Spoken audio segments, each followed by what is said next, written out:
Module 3, Topic C, Global Trojan Horses and Sporting White Elephants. Well, you can see there that's a pretty different title from what you're used to, but hopefully you'll get to see why I've used those terms, and I think it makes sense even though it looks a bit odd to start off with. So in this topic we're moving on from the previous one where we're looking at competitive urbanism, and pretty much up to this point within this module we've been looking at very positive aspects towards the sports spectacle, towards sport mega events.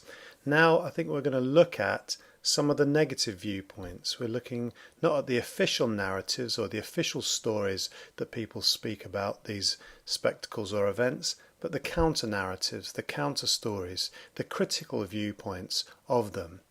And I think this is important because these are major events that do shape the policies, the experiences of life within cities, regions and nations. So we need to have both sides of the coin. We need to see the positive and the negative aspects of them. And I'm not telling you what to think. All I am telling you is to try and think through these various issues and see where you land. Are you generally positive or generally negative about global sports spectacles, their influence, their effects, what they're supposed to do? Do they actually do that? Do you feel them a positive or a negative aspect of global and local culture, economics and society? So I really want you to think through what you actually think by taking everything into account, both the positive and, generally speaking, the critical and the negative that we're going to look at within this topic. As ever, here is the outline that we're going to work through. And again, as ever, I guess we're covering a lot here, but I really want you to get multiple different sides of the arguments that we're putting forward here. Let's start then with the first section, Celebration, Capitalism and Global Sports Spectacle. Well, you should know what a global sports spectacle is by now, but what is this thing called celebration capitalism? And that's what I'm going to get into within this section. And of course, up to this point, it should have become very obvious that the Olympic Games or other major global sports spectacles are clearly linked to global corporate capitalism. They couldn't exist, they couldn't be operated, they couldn't happen without the influence, the finance and the structure and the effects of corporate capitalism. And because of that, one could argue that they're not only a function or an effect of corporate capitalism, they're also a celebration of it. They celebrate the system upon which it was built. And this wasn't always the case with the Olympics. Prior to 1984, I would suggest the Olympics and capitalism and commercialism weren't particularly linked. But Peter Ueberroth here, who was in charge of the Los Angeles Olympics, realized that in order for them to keep their heads above water economically, they needed to get corporate America, the corporate world, involved in financing particular parts of the Olympic movement and providing sponsorship to the Olympic movement. So that's why LA 1984 is referred to by many people as the Hamburger Olympics, because of the influence of McDonald's in sponsoring that particular games. However, Michael Payne has written a nice book, an interesting book, quite accessible, called The Olympic Turnaround, and really he's documenting there how the commercial and corporatization of the games took place, and how he argues that it turned it from a struggling entity, the games were struggling in the 70s, into what he describes here as a billion-dollar global franchise. And it's the commercialization and corporatization of the games that happened post 1984 that really Payne gets to. But corporations and private commercial interests do use these sports spectacles as important motors of capital generation, but it costs them. So when I say motors of capital generation, I mean they use these games, these spectacles, as ways to drive their brand, their consumer base, their marketing, etc. But they do pay for it, as I say. The top 11 Olympic partners, or TOPs as they're known, top Olympic partners, TOPS, paid 957 million combined for sponsorship rights to basically two Olympics, Vancouver and London 2012. That's a 3-year deal covering two Olympic Games. And that's a lot of money, but in many ways, if you think about how much NBC pay for the rights to the Olympics, that's not a huge amount. So they're paying a lot, but they're probably getting value for it. And these are the worldwide Olympic partners. There are lower bands of Olympic sponsorship, but these are the major ones that are linked to the Olympic movement most closely. They have aligned their brands, be it Coca-Cola, Dow, McDonald's, Visa, etc., Samsung, to the brand of the 5 Olympic rings. But then you say to yourself, why on earth do they do this? Why would they bother paying that much money? Well, these are the reasons. And this is from the IOC marketing guide, and you can read it in your own time. But distilling what they say here is this. They want to align themselves with the Olympic brand, and the Olympics have a very positive association. They've got a lot of symbolic value, positive symbolic value, symbolic meaning, that are linked to traditional ideals and values associated with sporting excellence. So the Olympic rings are probably one of the most recognizable brands in the world, and they, generally speaking, are a very positive brand. So what these corporations want to do, these ones here, is align their brand identity with that of the Olympic Games in order to do this. They want a positive symbolic association. One gets benefit from being aligned with the other. But also sponsoring the Games or being a marketing partner with the Games allows for innovative brand building. You can use the Olympic Games within your advertising, marketing, promotion, and as a result you get increased global exposure for your brand, increased brand recognition. If there's more exposure, you're more likely to have a recognizable brand and therefore increased sales as a result. So aligning with the Olympic brand, yes, it costs, but these are the reasons that they do it. That's what they're looking to get out of it. And I'll give you an example of this. This is from the UK context.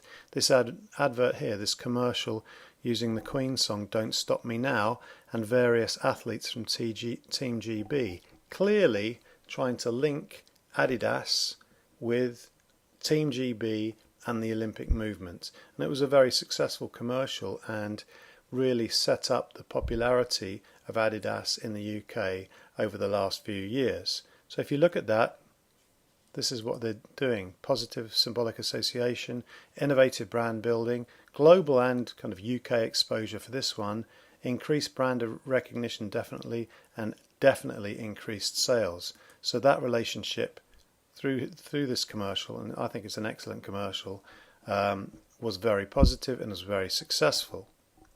However, it's not just Adidas, of course. There are all these other ones as well, where these high-profile brands are, and low-profile brands, if you like, Marks and Ewan Associates, veterinarians, they are linking with the Olympic brand in order to enhance their own identity, their own brand value.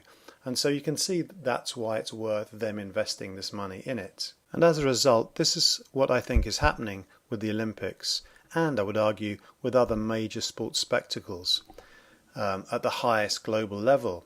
They are spectacular celebrations of two things. One, sporting excellence and endeavour. That's what we're watching, that's what we're celebrating. But whether we like it or not, we're also celebrating and endorsing neoliberal corporate capitalism, because it's this system upon which the very spectacle is based, is structured. That's how it's organised. So it's for that reason that Boykov here wrote this book, and it's an excellent book called Celebration Capitalism and the Olympic Games. How the Olympic Games are not only built on capitalist principles, they also, in doing so, celebrate those principles. We don't, haven't got banners up going "Go Capitalism," but we're endorsing it, we're normalising it by celebrating the Olympics in general. We're supporting the system that it's built upon, that of neoliberal corporate capitalism. Simple as that. So here, and this is what I said, this is putting it all together, if you like. It's not simply that the Olympics have become an expression or product of the dominant neoliberal capitalist economic system. They're a celebration and normalization of it. They render it normal. Of course, that's the way the Olympics are organised. That's the way it would make sense. It would be ridiculous for it to be organised any other way. That's what we've come to recognise. Because of the dominance of the capitalist system, of course, within that type of society, that type of Olympics is how it's going to be organised. So it normalises and celebrates both the sport and the system upon which it's based. And remember, that system in our terms is this: it's the trickle-down neoliberal Olympics and public and private investment creating all these various things. But we need to really start unpacking that a bit more, because remember, we're looking at the critical sides of this, not the fact that it works great and it's all happy and joyful celebration, because there are some aspects that we need to delve into. First one is where the Olympic budget goes. Now here we have the Olympic budget for London 2012. I've just enlarged that so you can see it. It's a roughly £9 billion budget, so that's about $15 or $16 billion, and it's bigger than it was projected. But here we can see where it goes. It's $9 billion. The core Olympic costs being venues, transport, infrastructure, site security, program management, and all these other costs as well. So you can see that it's a huge big budget that an organising committee is spending, and it spends it, generally speaking, in these main areas: the built environment, the facilities, the buildings that are necessary, the infrastructure that's needed to host the games, security, and the various forms of consultants that go into making the bid, the plan, and the execution of the plan all around. So these are a huge amount of developer or contractors that are responsible for putting the games together, if you like. And one example of this is one of these contractor developers is Ove Arup and Associates, and they have been they're a company that's headquartered in London, but they've built many of the iconic global Olympic venues, Bird's Nest. They also built what's this called here, Sydney Opera House in Australia, and this is in Seville. But they're clearly an important contractor developer within the global Olympic economy, and we can see that because Arup are going to do the velodrome in 2016. They've already got the contract, they're already working on it, and also they are going to do the 2020 Tokyo Olympic Stadium. So it's a small number of firms that are getting these massive contracts, and the firms tend to be successful in getting them again and again and again. So as it says here, Arup advises on infrastructure and venue development. So the 2020 Tokyo Master Plan is one of their contributions. And as it says here, Arup has had experience preparing cities, including Beijing and London, for Olympics. And they're responsible for much of the urban renewal of the host cities, ensuring the events serve as a catalyst for a long-term investment and development. Of course they want to do that. That's what they're in the business of. They're looking for development and being catalysts for development. So they come up with blueprints, plans, designs for Olympic Games sites that are going to contribute to that, because probably they're looking for contracts post-Olympic as well to help realise those forms of development. But if we get back specifically to London 2012, in terms of developer contracts, that came to 6.5 billion of contracts to private developers, contractors for the construction of facilities and infrastructure. That's a huge amount. Now, the whole point of why I'm going into this in great detail, while I'm going over the fact that the Olympics, are 9 million ploughed into this area, is where does this money come from? Because on one level, it's important to think about that. Who is paying for this investment? And before I get to that, what we have to think of is that the fact that the Olympics, in a neoliberal sense, are considered to be a motor or engine of economic growth, and they very much are, and that the only viable way to host a global spectacle is to use them as that motor of economic growth for the local environment, for the host city. And to do that is contingent on having that investment in the site, in the infrastructure, in the consultancies, in the security, in order to realize the spectacle to create that growth. So clearly it's $1 billion investment in order to try and to create that Olympics as that engine or motor of growth. That's the theory, that's the philosophy, but let's unpack that a bit more in the next section. Now, in a neoliberal sense, everything sounds pretty good up to this point in time, but we're going to go against the dominant narrative of the neoliberal Olympics as a motor of economic growth. And the reason we're going to start doing that is for this reason here.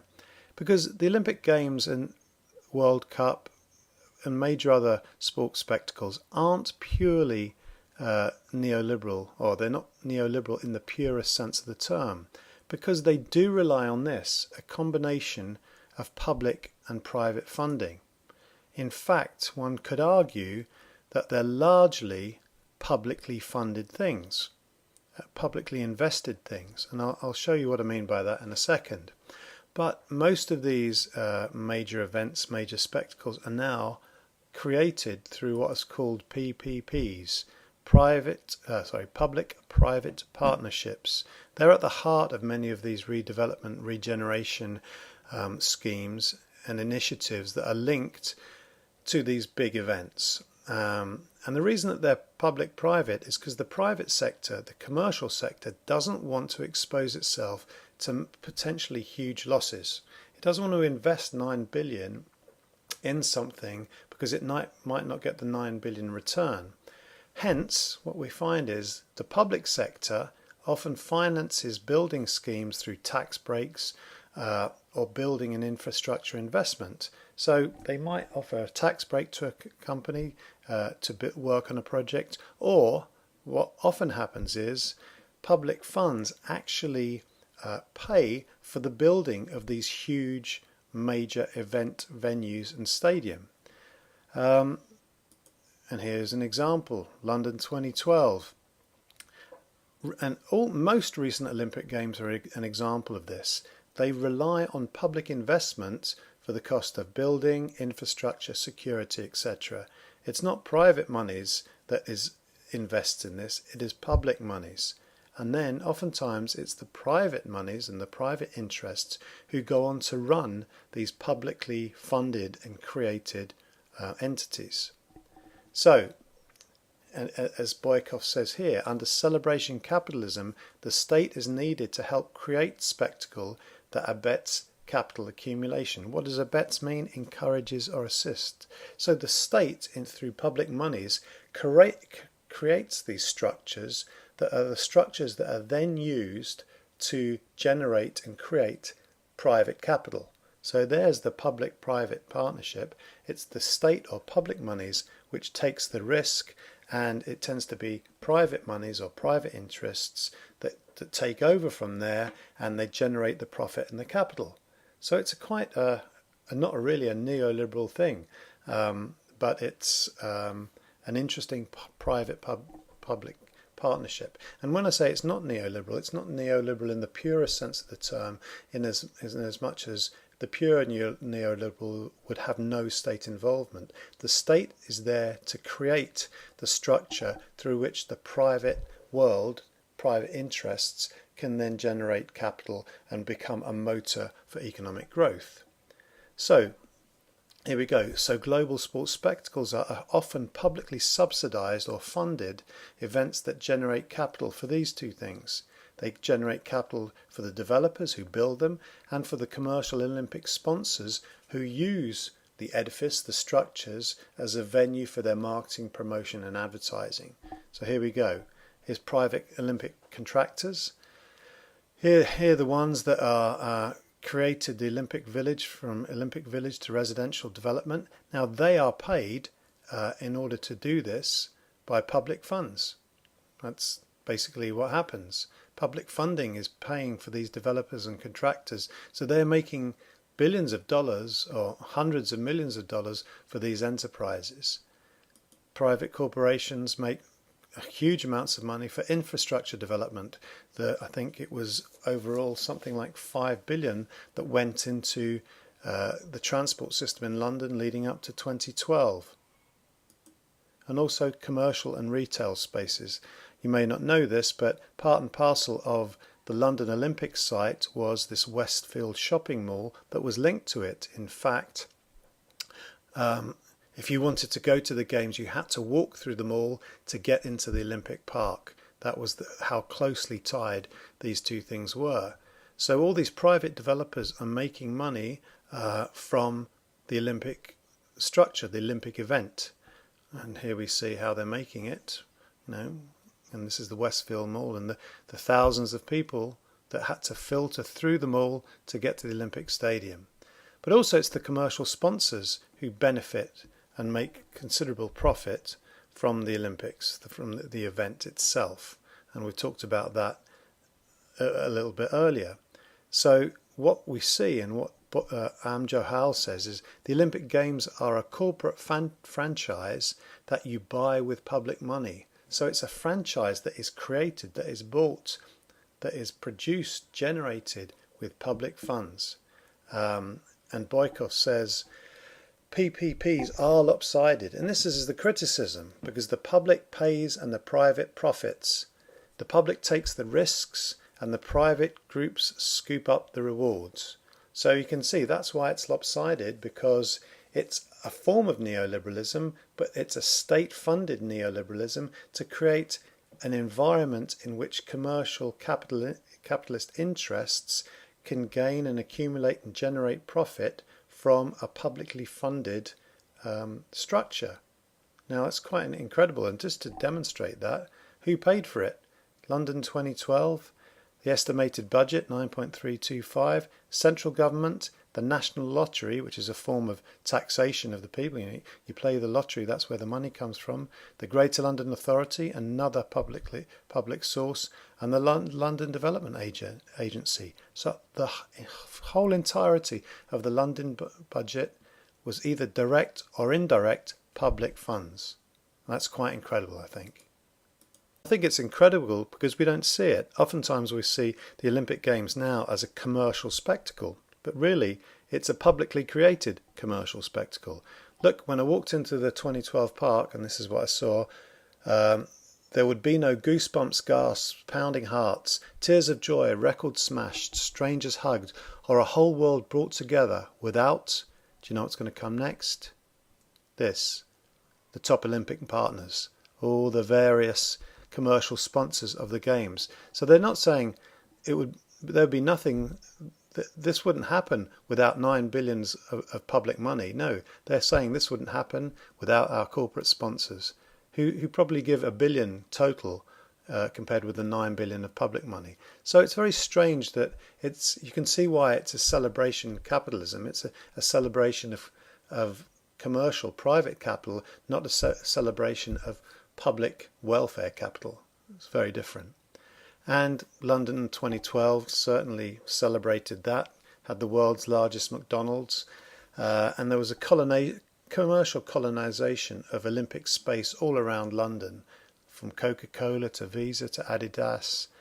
This imagery that was paid for was part of that celebration of the Olympics as a capitalist event.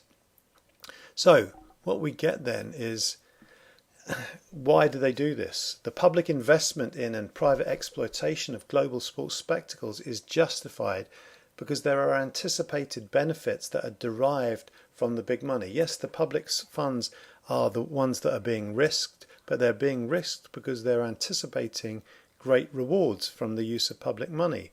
Now that 9 billion could have been used in London in multiple different ways, but it was chosen to be used in London because the Olympics are viewed and big events are viewed as a motor of economic growth. And this is the positive viewpoint. Digby Jones, British industry chief, said it's a win-win for the economy having the Olympics. The Games will lift our international profile, attract inward investment and boost profits and jobs for everyone. So there you go, there's the trickle down. It's going to create an economic boon for everybody. The short and long term benefits, and we saw this last time, being these: expenditure on goods, boost to local services, promotion of the city, tourists, attracting investors, upgrades in facilities and infrastructure. So all over, from jobs through to infrastructure, the Olympics are going to give significant economic benefits. That's the argument. But there's a counter argument to this as well. And here are some of those counter arguments. Number one, well, before I get to those benefits oftentimes aren't realized for these reasons, and these are counter arguments. The economic impact of events is vastly overstated. Of course, if you want to get a bid, you're going to say it's going to have a huge, great impact.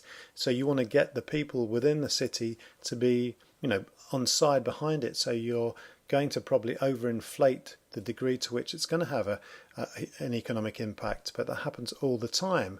And as well as that, the costs of the event are downplayed.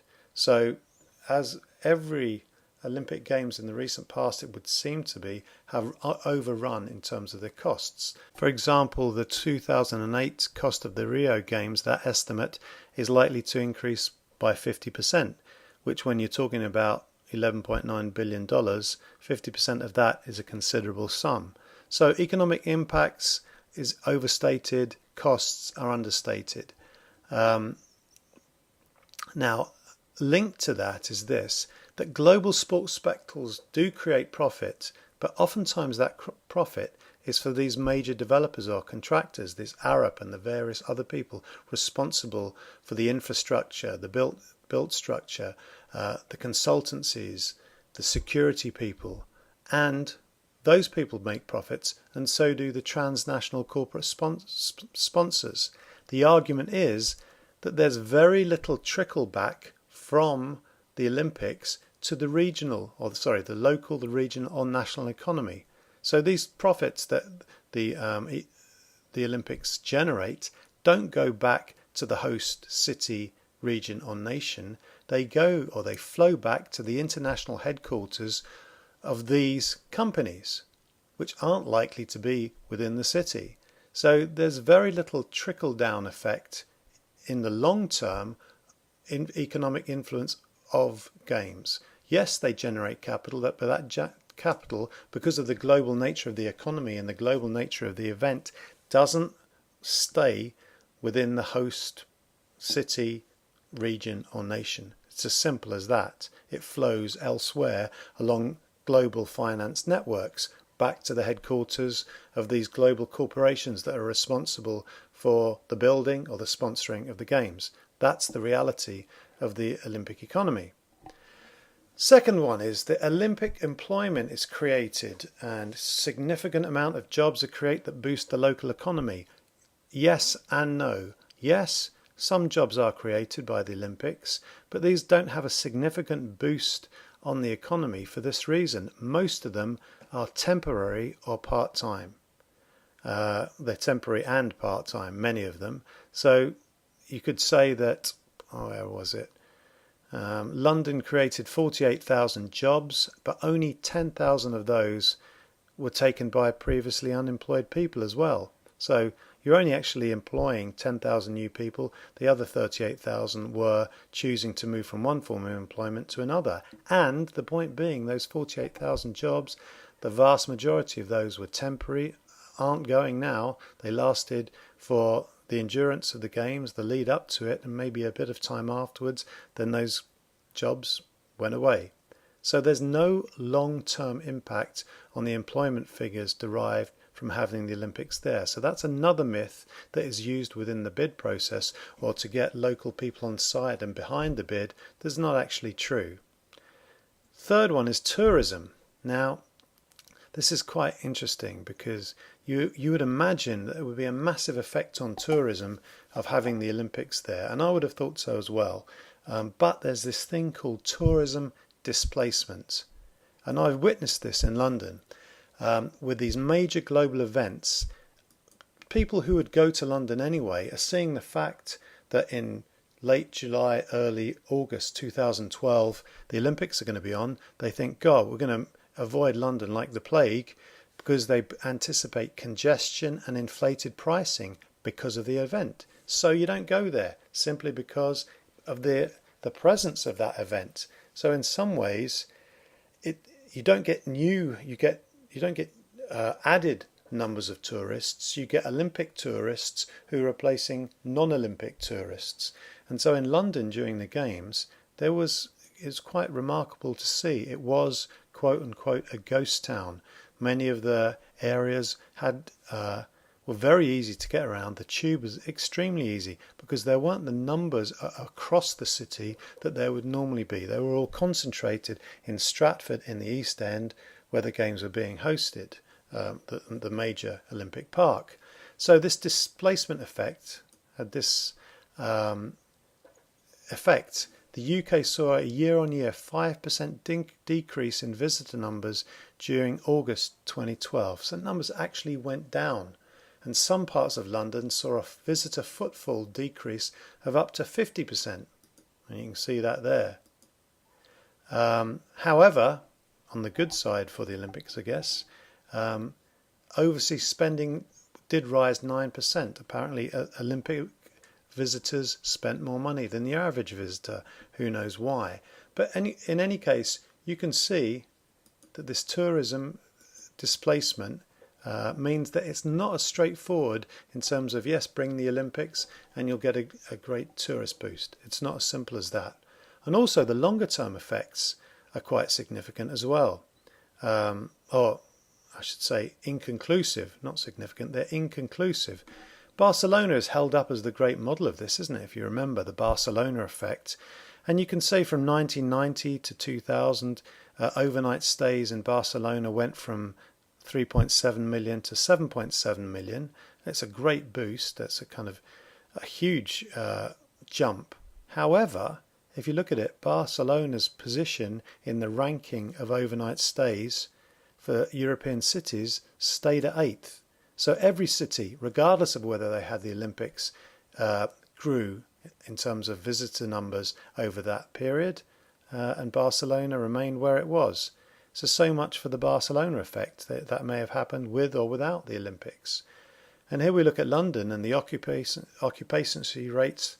And I should remember the Barcelona Olympics were 1992, so at the start of here. So they had an effect, perhaps, but they didn't change the ranking. That's the point. The occupancy rates, I can't say that word, of hotels in London from 2011 to 2013. So the third quarter is when the Olympics were. Third quarter in 2012, 91.9% of rooms were occupied during that period. In the third quarter in 2011, the year before, it was 87.4%. Was there a long-term effect because it rose year on year and then it declined the year after?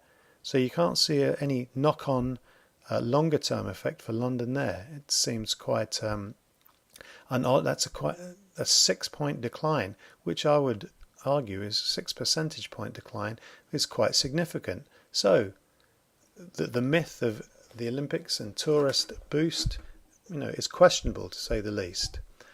And so Rose and Spiegel, who are two economists, say that there's no Olympic effect. But they do say, and interestingly, that there is an effect on national exports of having the Olympics. In other words, countries that host the Olympics show a rise in the exports to other nations in the years following the Olympics. However, interestingly enough, they say that this rise was also demonstrated in nations or cities that put in bids to host the Olympics. And even if they didn't win the bid, they still saw that rise in national exports. And what they deduced from that was that even if you bid for the Olympics, whether or not you won it or not, it demonstrated to the world that you were a vibrant, modern, advanced and thriving nation, and therefore somebody that you might want to export goods from.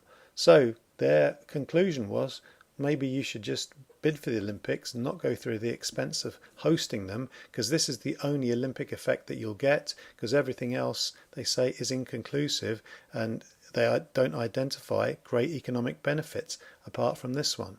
So just bid for it, don't host it, save your £20 billion, $20 billion, whatever it might be. And this isn't just Rosenspiegel speaking, because there's a general consensus that there is no quantifiable evidence that mega events actually produce great economic effects. And as this report says, the message is not don't invest in mega events, it is rather be clear that they appear to be more about celebration than economic returns. And there's another way of putting it by Shapiro and Kakisis, and they quote someone who says, "We do lots of things that don't turn a profit. We own dogs, we have boats. Those things lose lots of money, but we know it. So cities, go ahead and host the Olympics. It's a great party. It's just a terrible investment." And that's what we have to communicate. That's the reality of Olympic economics. It may raise your profile, it may do something for your infrastructure in the city, but it's not going to generate significant economic returns. However, the notion of that celebration capitalism is that most people assume that it does. And that's the myth that really is a very persuasive one. So now let's get to this topic, the sporting Trojan horse. What on earth do I mean by that? And it's quite simply this. I'm arguing, and I'm not the only person to do this, as various commentators on the Olympics and mega events have stated this, that these public-private partnerships, these PPPs, act as Trojan horses. Now you may remember in your Greek mythology the Trojan horses was when the Greek soldiers who were fighting against Troy and the Trojans entered, a number of them entered Troy, the city of Troy, within the Trojan horse. They snuck in there, they were secretly hiding in there, and they said that this was a gift to the Trojans, and the Trojans had won the battle, and here's a gift for them winning the battle against them. And so they hid in there overnight, and then in the dead of night they got out of the Trojan horse, they opened the city gates, and then the returning Greek army came in and took the city. Took and destroyed the city. So it was really an example of them infiltrating through subterfuge and then dominating Troy effectively. That's the story of the Trojan horse. Now Miraftab uses that in economic terms and says, and we're going to use his approach, saying that a Trojan horse, well, these PPPs, these mega events, act like Trojan horses. And we could argue that they do this in this way. They arrive with the promise of a gift. The promise of the gift being the economic benefits and advances that the Olympics or the World Cup will give you. But what they in fact do is only to further dispossess the poor from their resources. So what is going on here is the Olympic Trojan horse, in these terms, is this. Now the Olympics are brought in and they offer this, the possibility of a utopian, fantastic future for the city. And that's great. That's the ideal, what happens. But in doing so, what is associated, what accompanies the Olympic Games is a whole raft of policies and initiatives that are used and justified to try and enact this utopian future. And oftentimes those policies and initiatives are exploitative and oppress poor populations within those cities. But the argument is they're doing that in order that this Olympic vision can be realized. So what the argument is that you bring the Olympics there and it's going to lead to this better future. But the Trojan horse element of it is the secretive or not unacknowledged part of that process is that linked to bringing the Olympics there are all these policies and initiatives that are enacted in order to realize that Olympic vision. So what happens then is these major sport events are used as a catalyst and as a justification for processes and initiatives of urban regeneration and transformation. And what the argument is that we do that in order to create ever more appealing and lucrative urban spaces. We're trying to transform and regenerate the whole city within and through the Olympics. And that's the overarching goal of the Olympics.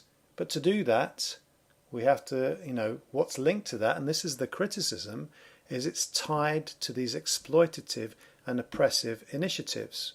And people have argued that this is an example of this, accumulation by dispossession. So the Olympics justifies the dispossession or the stealing of land, housing, space, various other things, human rights away from people in order to justify and to lead to the building of that Olympic vision, as I said. So accumulation by dispossession, as Harvey puts it, takes on various forms, but these are some of them. Forceful evictions and demolitions. People are taken away from their houses, and those houses are demolished in order to create Olympic parkways, Olympic housing, whatever it might be. That's accumulation by private interests of, public goods, houses, and public or private houses. Forced evictions often linked to that. Privatization of previously public space. Oftentimes within Olympic developments, what we see is parkland taken over for commercial private use. And as a result, there's restricted rights or access to the commons or public space. What was a public right or common access now has been restricted very much because of the privatization of that space. And also, as we'll see, we have this process of gentrification within these master plans, within these development initiatives. The gentrification leads to various forms of dispossession and, if not forced eviction, then displacement of people from one area to another. So let's look at some of the examples of this where the Trojan horse of the Olympics has subtly but nonetheless clearly led to some of these forms of accumulation by dispossession. Beijing 2008. Here we see that the demolishing of the hutong, which are these courtyard neighbourhoods, very traditional, very ancient neighbourhoods within Beijing, that were demolished and people were forcibly evicted in order that the Olympics, and so that the Olympic city could be built, this modern, new, advanced city. So it was getting rid of traditional spaces and replacing them by new, privatised, modern spaces. And as it says here, 1.5 million people were displaced in this process, forced evictions and demolitions that were deemed necessary to create Beijing as a modern Olympic city.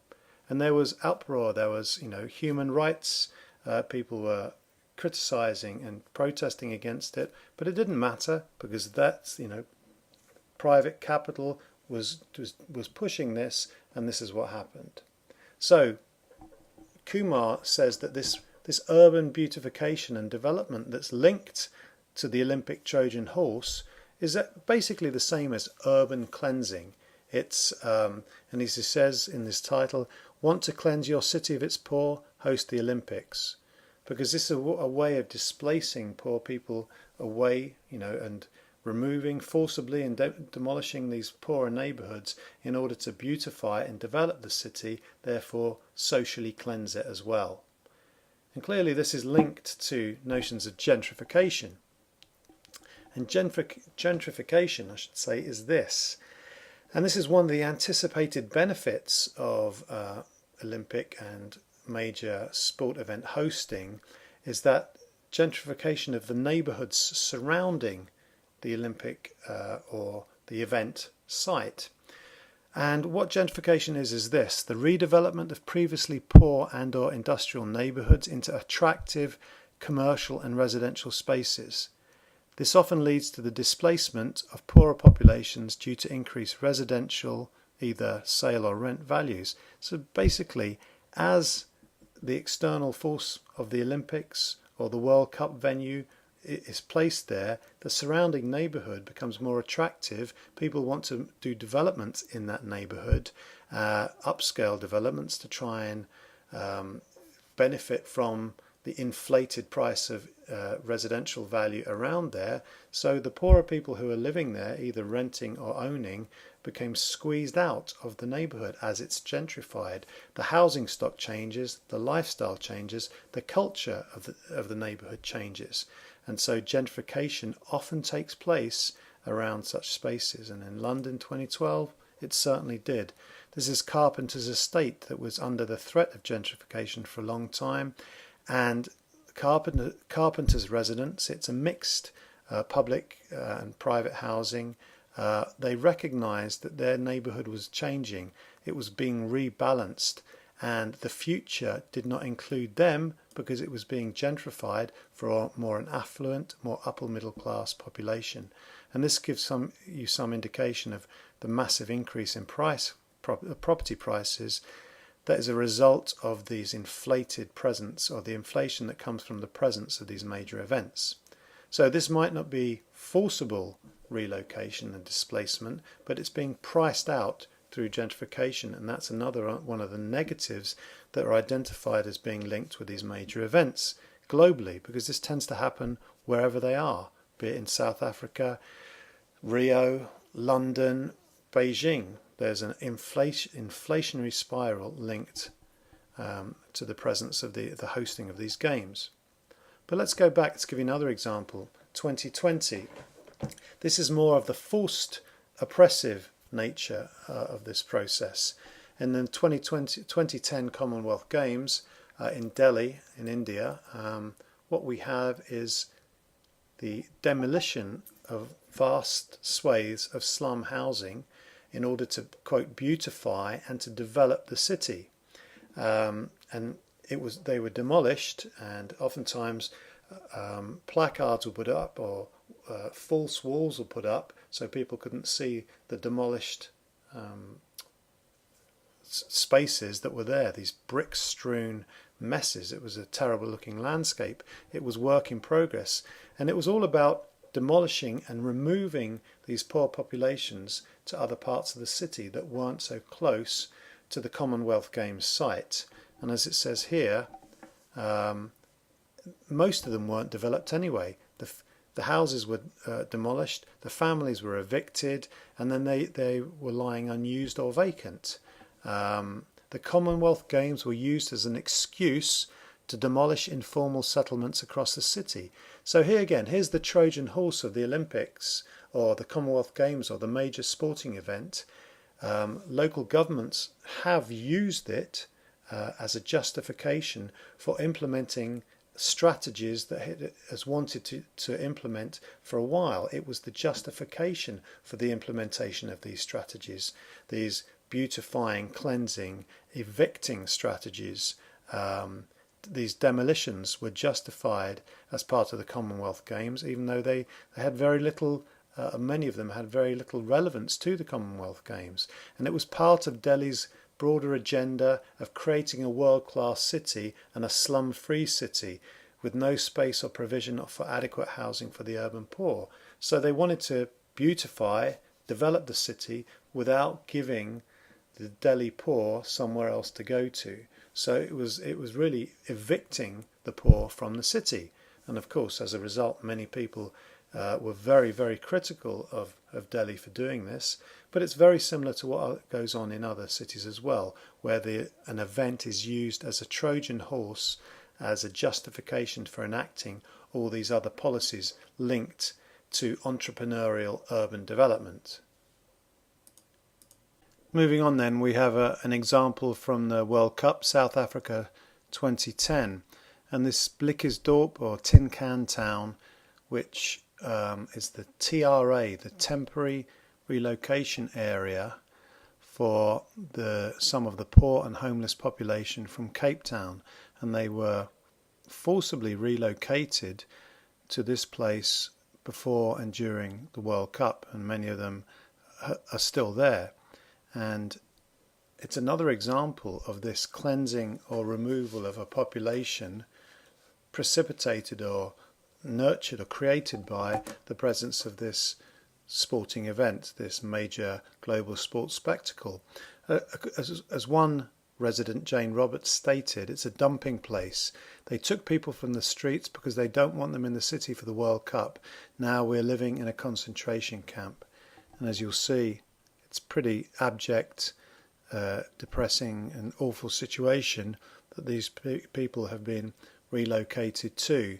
And you'll see it in this video, the depths of the poverty that is concentrated in these areas and the forced displacement of people, which simply because of their wish to cleanse the inner city of the poor and the homeless. It seems rather shocking to me, anyway. And why? Why is this a necessity? And again, Kumar is useful here. And look at the words that he uses. It's to fast track the dispossession of the poor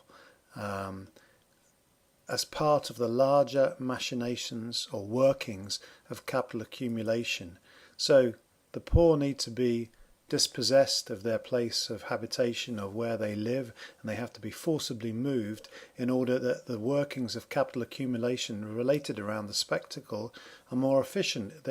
They're not the process of beautification has to be created. Is an important part of the creation of that spectacle, and so the forced displacement of the poor is part of that, because the architects need a spectacular show, and the city is an important part of that spectacular show, and poor and homeless people in the city is not what those people want to be part of the show. And in many ways what this does, it's all part of that reconstitution for whom and what the purpose of the city exists. So effectively things like Tin Can Town or Tin Can Town are telling you that the city is there as a spectacular show for tourists, for investors, for the upper middle class, not for the poor and the homeless. It's a clear message to them, I think. And moving even further forward, Rio 2014 and 2016, the World Cup of this year and the Olympic Games of 2016 again speak to this issue. And this is discussed a lot in Brazil's Dance with the Devil by Zyrin, who looks at how both, amongst other things, both these spectacles are the motivation for wider policies of urban cleansing, urban regeneration, urban redevelopment. And of course within Rio what we're looking at here is the favelas, these slums or shanty towns, which there are many of them located either within the city or on the outskirts. These are high density, very haphazard forms of housing that have evolved over the course of time, and they tend in Rio to be on the hills, the sides of the hills, and these are the people, the poor, who have taken the menial jobs, the low paid jobs that help the city work, and so that's why they need to be close to the city, because they're part and parcel of the working of the city.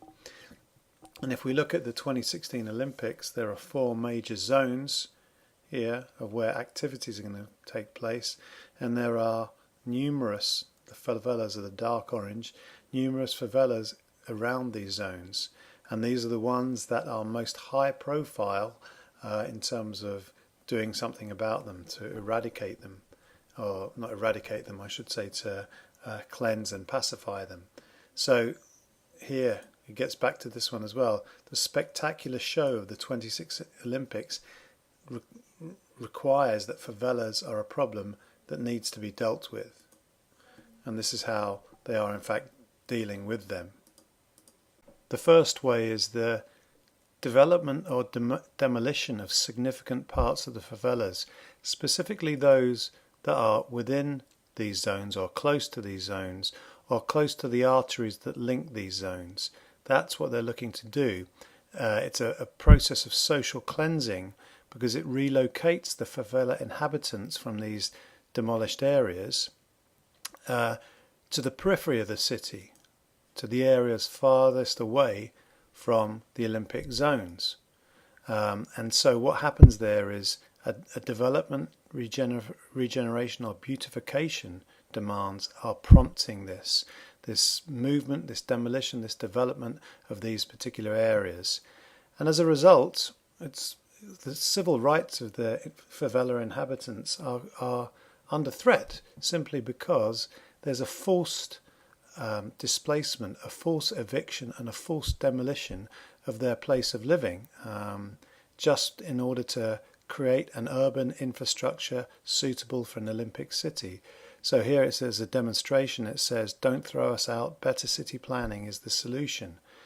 So they're complaining about being thrown out of their homes that many of them have probably lived in for decades, all because the demands of the Olympic spectacle are to develop, regenerate and beautify, and as a result these favela residents get tossed by the wayside. Now that's one example, and here we talk about as an interesting photo essay called Olympic Favela, where the guy talks to and documents visually the lives of people who are part and parcel of this process and whose lives are under threat for being relocated and forcibly evicted. And it's quite a compelling watch, so make sure you take a good look at that. If the regeneration, redevelopment and beautification of favelas is one strategy, another one is their pacification. And this gets into issues of securitization and the sports spectacle. Now, securitization is this.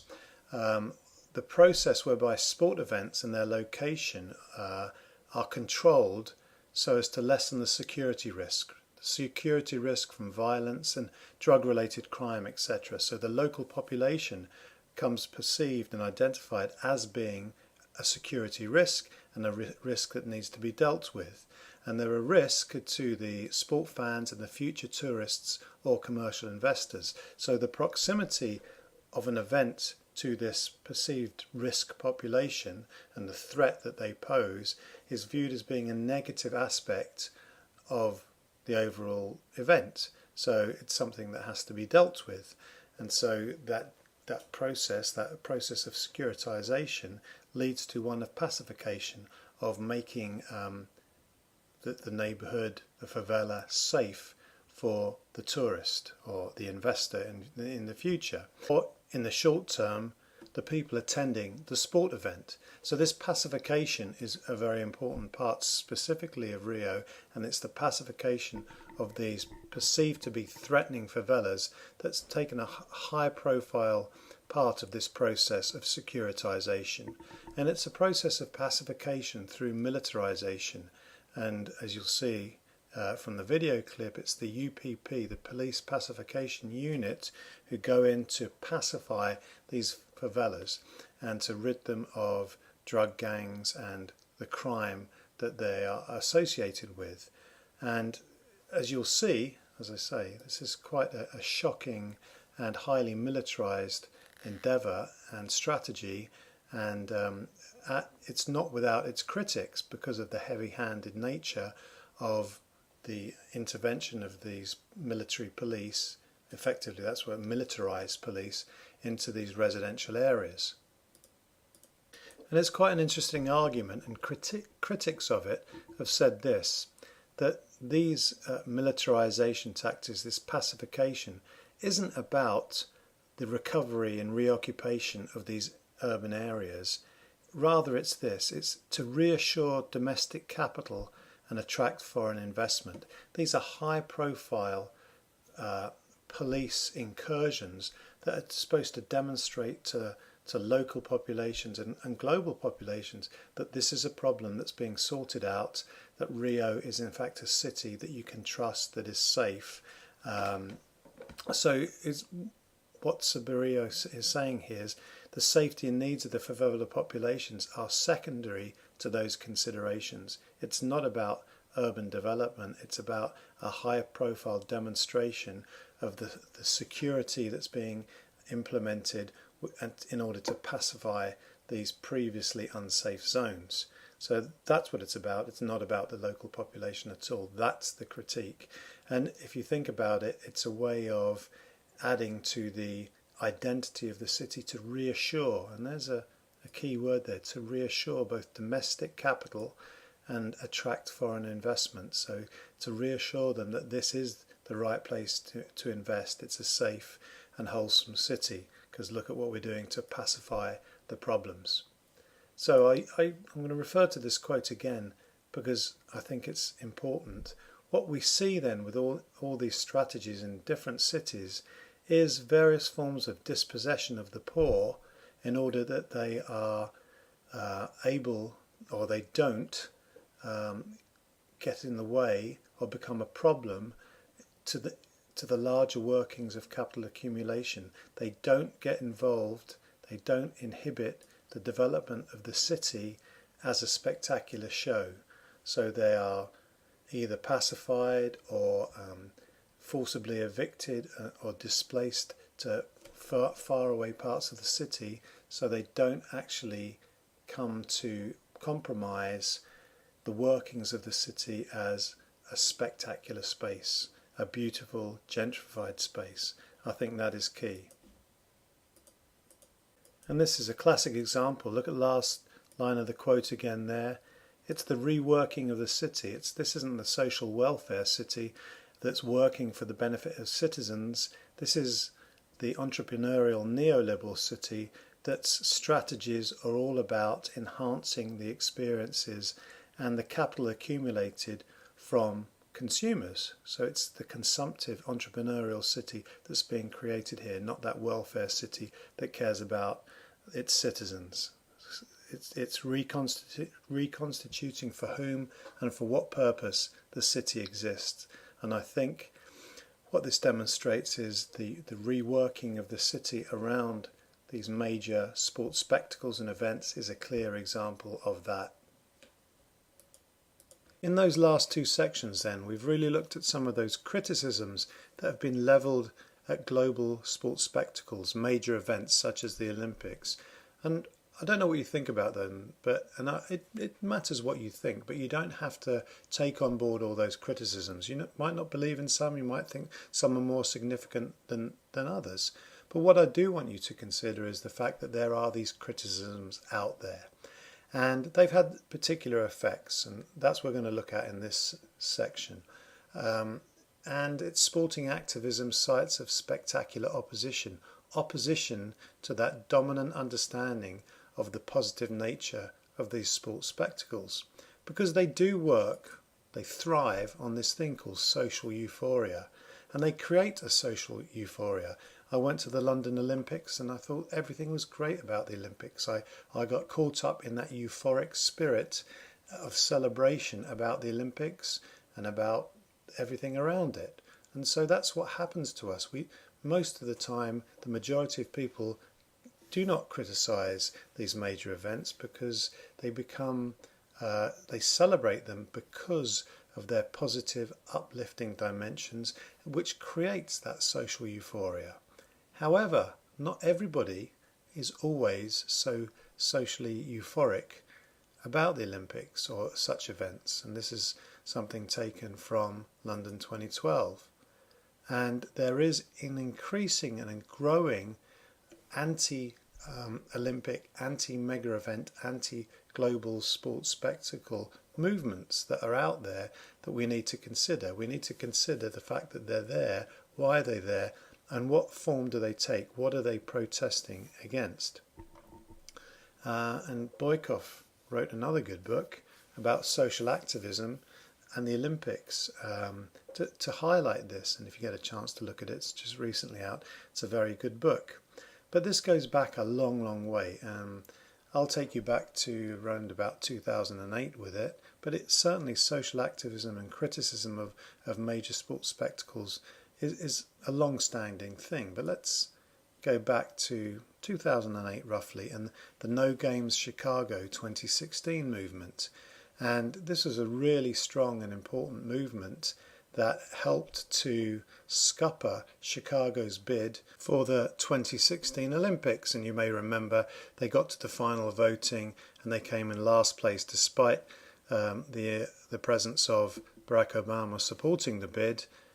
They came last, and partly it's thought because there was a groundswell of support against the Olympics within the city of Chicago as a result of this movement, and their call was for no games, but for better housing, schools and buses and trains. The money that would be spent on the games, they would rather be spent directly on those public services. And what No Game Chicago is typical of is this, what David Harvey described as rebel cities. It's within the contemporary world, there is a backlash against entrepreneurial neoliberal city governance, and in various forms, one of which is this. This is a backlash against neoliberal entrepreneurial spectacular city development. They said no, they wanted direct public funding of services. So it's quite interesting, and this video clip is very instructive. It's biased because it's a video clip from the No Games Chicago side, but they give the argument against the Olympic Games and why the Games shouldn't be hosted in Chicago. And it's very instructive because it gives you a strong background of evidence for that argument that counters a lot of the argument that we had in the first two, and specifically the second topic in this module. Anyway, so that's one example. Another example is opposition in Delhi 2010 from the Commonwealth Games. And the Commonwealth Games are almost like a mini Olympics, as I've mentioned before, and how the Delhi population in India felt that they were taken over by corporate interests, and local people certainly weren't getting the benefit of them. In fact, as with other places as well, they were subject to evictions and displacement and demolition of their housing, etc., etc. And so they're described as the corporate wealth games instead of the Commonwealth. Whose wealth, whose commons, games or wealth gains? And clearly they felt that the corporate world was gaining from the presence of the games rather than the common people. Now, linked to this as well, and here we go, from Trojan horses to white elephants.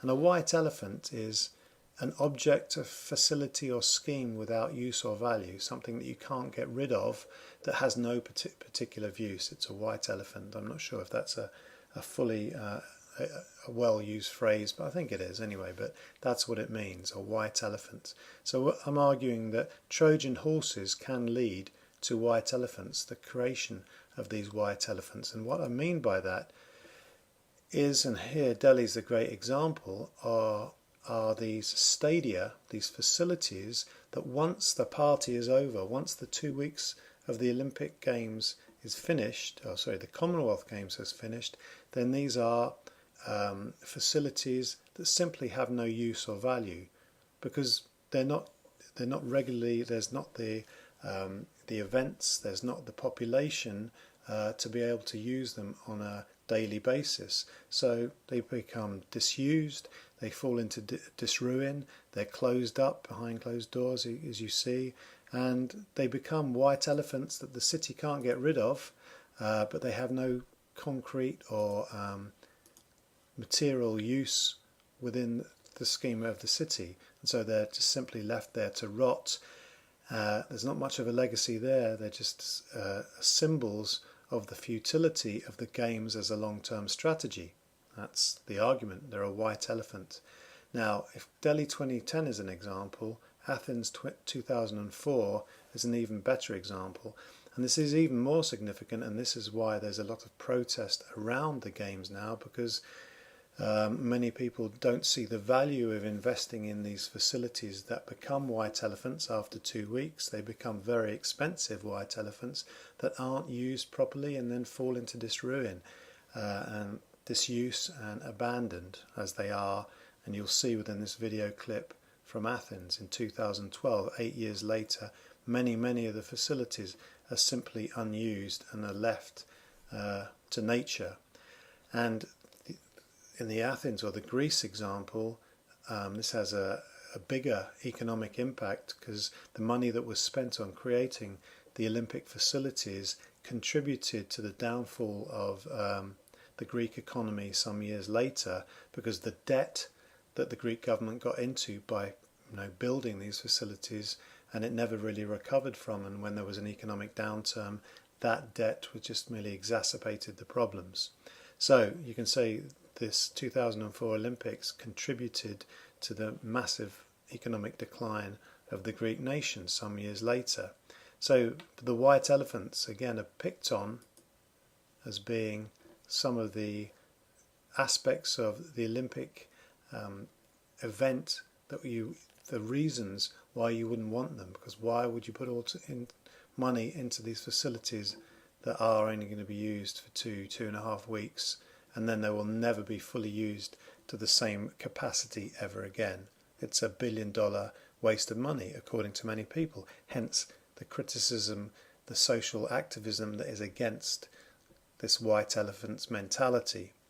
Of course, another and more recent example of this that's covered in one of your readings, the Andrade reading, is Rio 2016, which, as we've spoken about previously, all the promised legacies of that Olympic Games have rather not been fulfilled. And what we have in Rio related to the Olympic facilities is a lot of physical and social decay. And some of this has been manifest in quite violent terms. And as it says in this quote from the Andrade reading, the bill for this party, a party that many residents felt was beautiful in spite of the human rights violations, is blood, sweat and tears.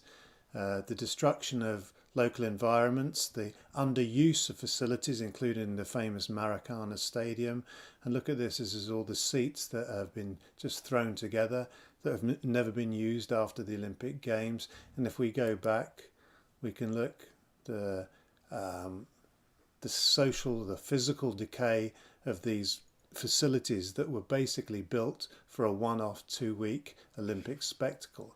Hence, as I get back to again, that notion of the white elephant of sporting mega events. As I'm sure you can imagine, whether it's Athens or Rio, this misuse of public money at such a high level, or such a huge amount of misuse of public money, and the local publics not getting much in return for this massive investment of their public funds, causes a lot of hostility towards the Olympic Games. And indeed, there have been a growing amount of political movements who are fighting against the Olympic Games and other sporting mega events for the simple reason that they're not viewed as bringing great benefits to the local population. And these are all examples from the 2012 Games, and there was many marches and protests, anti-Olympic protests around London. We didn't see much of them in the media, but they were definitely there. This is a more general anti-capitalist sentiment, saying that keep capitalism, keep commercialism out of sport. I won't read that for you, but you can see the point, that the corporate involvement in sport is killing the joy, turning it into a big business, and we lose the essence of enthusiasm, creativity and joy that sport gives us. That's the argument there. Another one is this another march. That's the Counter Olympic Network. It's talking about the commercialization and militarization of the Olympics, as these marches here. No to militarized corporate Olympics. And here again. And this brings up must defend the brand, and there's the brand. The Olympic rings being defended by these rocket launchers here. And there was a definitely militarization of recent Olympic events, and they're militarized in as much as, in order to securitize the space, they have to be defended from the threat of terrorism, internal, external terrorism. So there's often a very highly militarized presence now within Olympic spaces, and this is a criticism of that. Moving from militarism to another source of critique is homelessness and poverty. Here these women are protesting that the Olympic legacy doesn't uplift an area economically, it creates poverty and homelessness. Why? Because the gentrifying tendencies of Olympic and sports spectacle locations, it rises the price of rental price of homes, the cost price of homes. So residentially it becomes much more expensive to live there as the neighbourhood becomes gentrified as a result of this perceived Olympic effect. That leads to homelessness because people who once lived in an area like this can no longer afford it, or poverty, and you're spending more and more of your money on rent to live in an area that really you can no longer afford, even though you've been living there 30 or 40 years or whatever it might be. Now, a good example of this gentrification around London comes again, and we mentioned the Carpenter estate earlier, and this video clip talks about how these people are being subject to these processes of gentrification and how they feel that their future no longer lies there because of the changing nature of the area and the threat of development that's going to pretty much force them to move elsewhere to a cheaper place to live. So it's quite a depressing look, to be quite honest, of the effect that these things have on the indigenous population within an area who, once it's gentrified, can no longer afford to live there, so they have to look elsewhere. And as a result of this, there's quite a big anti-gentrification movement within London that was protesting against these type of development here. Olympic gentrification area, gentrification, a process by which middle class people take up residence in traditionally working class areas of a city, changing it and changing the character of an area. And here it says regeneration is gentrification. So here's the general critique that people have. And moving on, and we move back to Brazil here, and in 2013 there was sizable riots within all of Brazil, started in Sao Paulo but moved elsewhere, and they were started by a rise in bus prices within Sao Paulo, but they moved on to different issues, and one of which was the spending that was going on around the World Cup and the Rio 2016 Olympics, the World Cup in 2014. And the Confederations Cup, which is held in the year prior to the World Cup within the host nation, around these games, significant forms of protest emerged. Here's this one here, red card for the World Cup that violates human rights. They're criticising there the forced evictions and militarised policing strategies that were linked to those developments we talked about earlier. Other forms of protest linked to the Confederations Cup. And here we go. This is an anti-neoliberal sentiment. Criticism of public funding going to World Cup redevelopment instead of essential public services. World Cups 5, Nobel Prizes 0. Basically saying that the money that's spent on World Cups should be spent on education to try and up the education level and up the Nobel Prizes within the country. I am a teacher and I can't afford to go to the stadium. See, teachers are so poorly paid, underpaid, and the sports spectacle is beyond their grasp. Similar type sentiments experienced or expressed here. Again, critiquing the World Cup investments that many people felt should go to essential public services. When your son gets sick, take him to a stadium. Stadium spelt with a $sign there. And here we want hospitals with FIFA standards. So they're saying FIFA have these stringent standards for their stadiums, which means they cost a huge amount of money, and that's what Brazil is pumping its public funding into, rather than having hospitals with higher standards. And then the last one here. We don't need the World Cup, we need money for hospitals and education. Clearly capturing that sentiment. Let's use public funding, public monies for public services, not to create this fantastical, spectacular World Cup. In light of this criticism, many countries, many cities are no longer viewing World Cups or Olympic Games and other sporting mega events as the prize that they once were. They're viewed as being a negative drain on public resources. And for this reason, for the 2026 FIFA Men's World Cup, there are only in fact 2 bids, one from Morocco and one a combined bid from the US, Mexico and Canada.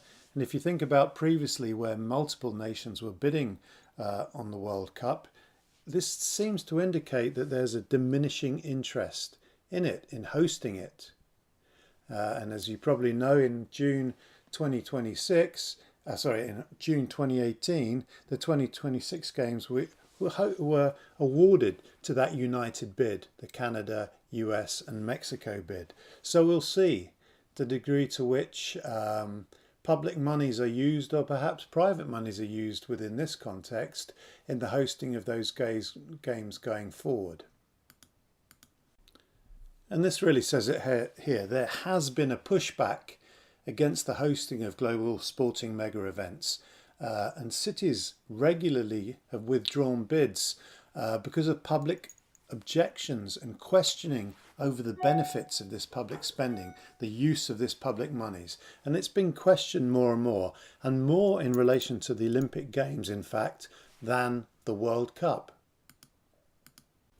And we can look at a couple of examples for this. First, the 2022 Winter Olympic Games bidding process had 3 major bid withdrawals from Lviv, I hope I'm pronouncing that correctly, in the Ukraine, Oslo and Krakow in Poland. Now, they withdrew as a result of public resistance against the hosting of these games.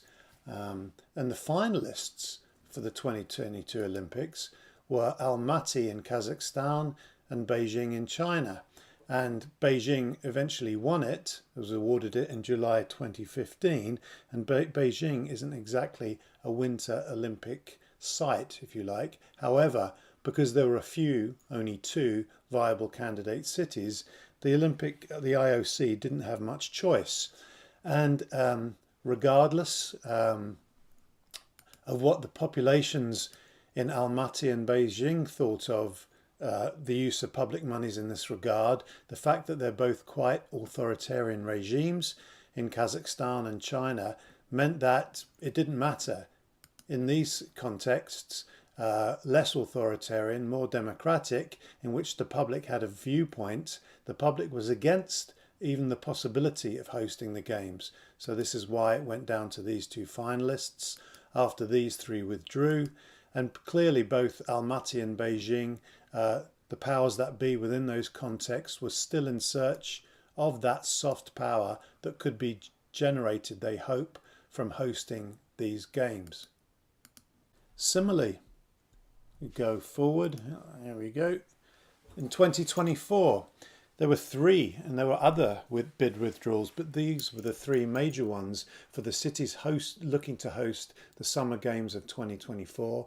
Rome, Hamburg and Budapest all withdrew as a result of public protest and public resistance against their cities hosting the games, for the fear of the misuse or overuse of public monies that could be used better within those cities. And there were protests within the US, and quite famous ones in Chicago and Boston. No Olympic movements, no Olympic Games, no Olympic Games. Have the audacity of nope. So there was clearly an anti-neoliberal, if you like, and looking to protect and use public monies in particular ways. Better housing, better transit, not on Olympic, better education, not on Olympic expenditure. And quite a well-known book came out, No Boston Olympics, by Chris Dempsey, who was one of the organisers, the main organiser of that anti-Olympic movement. How and why smart cities are passing on the torch. How and why cities are recognising or perceiving now the lack of benefits derived from all that spending. And here's the Hamburg anti-Olympic protest.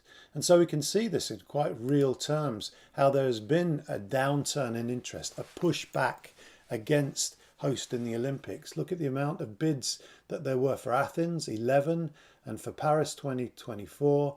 In the end, there were just 2 bids after all the withdrawals, which is a huge drop-off. The global cities are losing interest, it seems, to a large degree in the possibility of hosting these games. And with that diminishing interest, the IOC is in a bit of a bind. It's worried, imagine if there are no cities, it could happen in the future. No cities are interested in hosting the games. What would happen? So in 2024, when they came round to deciding who should host the 2024 games, when there were only two bids, and those bids were Paris and Los Angeles, with those two bids, what they decided to do was guarantee the future of the games in 2024 and 2028. I should say 2028 there, by awarding the games to the two cities that were bidding for the 2024 games. So they awarded, and they'd never done this before, two Olympic Games at one meeting. So in March 2017, they awarded the 2024 to Paris and the 2028 to Los Angeles. Now, as I said before, they were the two cities, the two bids vying for the Paris 2024, but they came to an agreement with Los Angeles, and they said basically Paris were the front runners for 2024.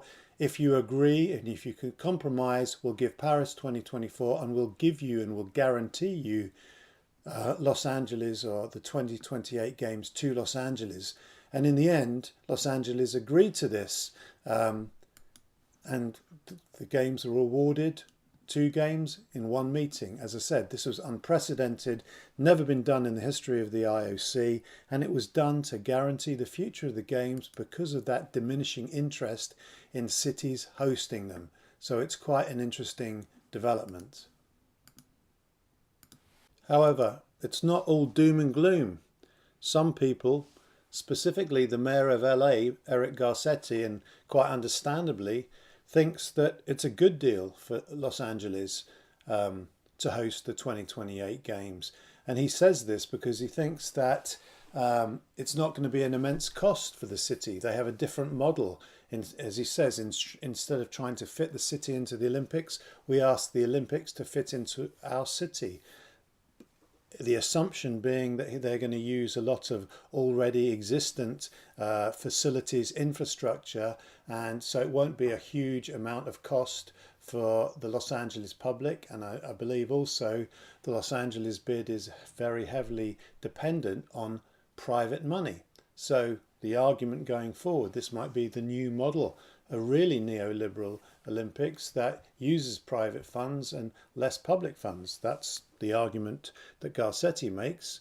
On the other hand, there's even though they've got the bid, there is a big No Olympics LA movement trying to stop the games still, even though they've got it. And there's agitation and activism going on around. And if you look at this website, you'll see a lot of it. Homes, not games. The fact that the minorities and homeless populations of LA are going to be disadvantaged by hosting the games.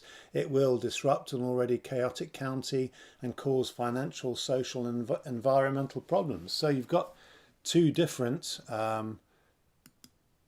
responses to the hosting of the games, and it will be interesting to see whether Garcetti is right, is that the Olympics will fit into our city and it won't be a big drain on public monies, or whether No Olympics LA, that movement is right and it will be a big drain and it will negatively affect the people living within the city. So that will be interesting to see as we move forward.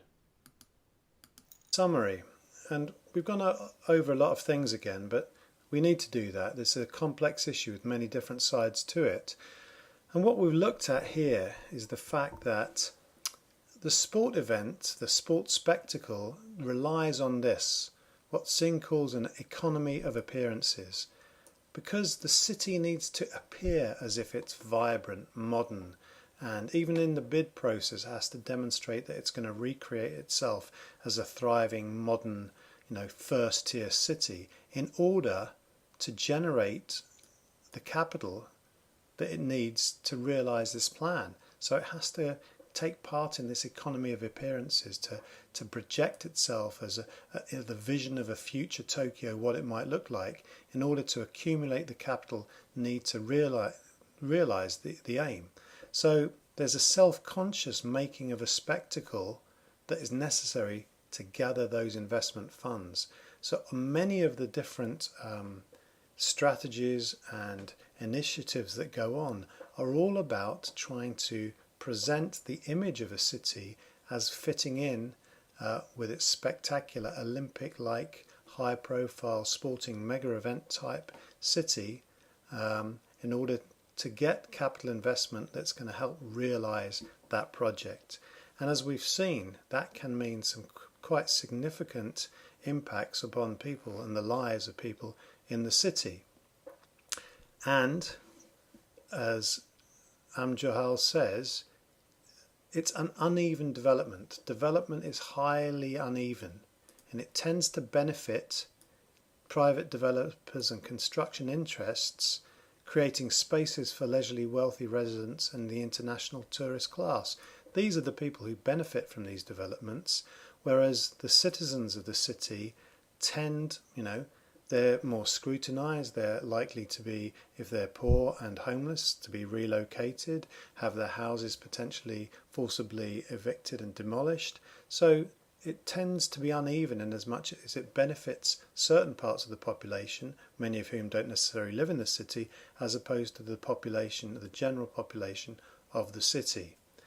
So that's one thing that we need to consider.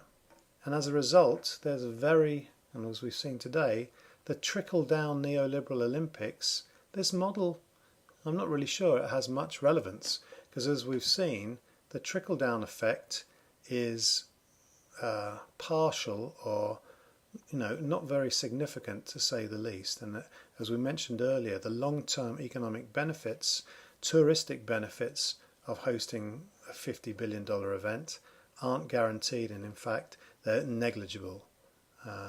So the trickle-down effect, we would say, is questionable, but what's not questionable is the fact that these events do generate capital, but the fact that the capital isn't trickling down to the local context. It tends to go on international flows to the headquarters of those corporate and commercial interests who are responsible for the creation of those games. So, as Boykov says here, hosting the Olympics or any other global sports spectacle is a celebratory spectacle that is more about economic benefit for the few than the economic prosperity for the many. That's really throwing into doubt the value of the trickle-down model for Olympics and major sporting events and spectacles in general. So to finish, Mark Perriman came out with this book, Why the Olympics Aren't Good for Us and How They Can Be. Well, I think we've seen in this topic numerous reasons why indeed the Olympics aren't good for us, particularly us if we are the host population of a city that is putting on the games or any other major event. So they're not good for us in multiple different ways, but how could they be reconfigured to be good for these host populations? What would you have to do to the Olympics or any other major spectacle to make sure it did contribute in meaningful ways to the local, the regional and the national culture and society? I mean, that's a big question, because we can identify the criticisms and the negative impacts, but how can we rescue the Olympics or other major events in order that they do some broader societal good? You may not be able to answer that question, but you might want to think about it.